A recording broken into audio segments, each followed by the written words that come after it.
ಕಿಸಿ ಕೊಡು, ಒಂದು ಕಿಸಿ ಕೊಡು.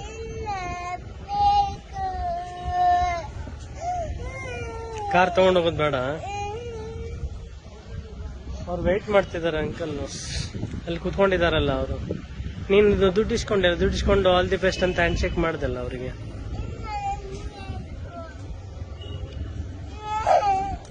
ನಿನ್ ಫೇವ್ರೆಟ್ ಕಾರಾ?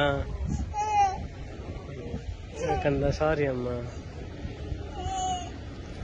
ಇನ್ನೊಂದು ಹೊಸ ತರೋಣ ಬಿಡು.